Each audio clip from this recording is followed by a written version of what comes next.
They're already touting it as every game a final are the Germans. Matt Holland, in a warped way, perhaps that opening day defeat only serves to make Germany more dangerous. 12 wins out of 15 in knockout games at all majors since 2006. And you know what they say about a wounded tiger, they're usually the most dangerous. Well, I think what Joachim Löw more than likely will do is make some changes. I think it probably would have woken them up to what they need to do. You know, of course it was a big result for Mexico and everybody was talking about it, but maybe it just opens his eyes to one or two things that sometimes when you win all the time, you don't necessarily have that. You mentioned the talk about Germany being disoriented. It was obviously all over the place. We're going to bring up the starting 11 that Joachim Löw did field in that game shortly. And one change is already a certain. Mats Hummels at the back is likely to miss out with his injured neck. So one of Antonio Rudiger, Niklas Süle expected to come up. But as you go across the rest of the 11 that played, you had Plattenbrat on the left flank. There's talk of him changing. What else would you shake up, if at all? I think that I'd like to see Gundogan play. I think he's a top player. I mean, Khedira has been around for multiple years now, many tournaments.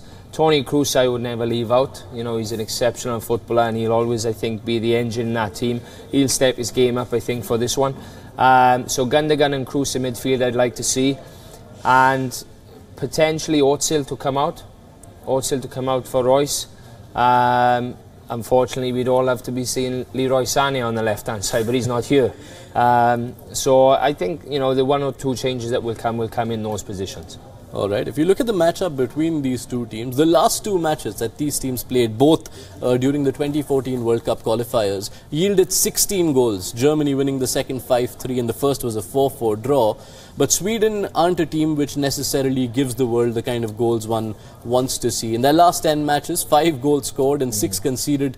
You expect them to come out there ready to frustrate Die Mannschaft? Well, I think if you look back on previous tournaments, you know, there's been 2 or 3 strikers that will be on the minds of many. Of course, Zlatan, Henrik Larsson, Marcus Hallback.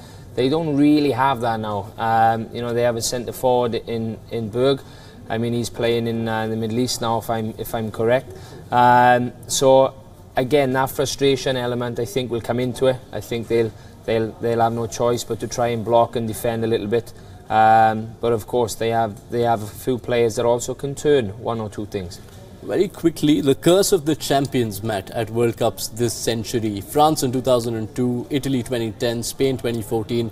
Germany are hoping to not join their arch rivals in this burgeoning hall of shame, if I may. It's tough. Again, we mentioned it before. To keep winning back-to-back at international level can only go on for so long. Look at Spain. You know, they were awful in the 2014 World Cup, and it's not easy because naturally, when you keep winning, you believe you are doing the things right, and you know, you still have to evolve and change. Germany, I mean, with Joachim Löw, he did do that in the Confederations Cup. That was part of the change, so I think Germany will be okay. So you're thinking Germany will be okay and will get that first win on the board tonight? Yes.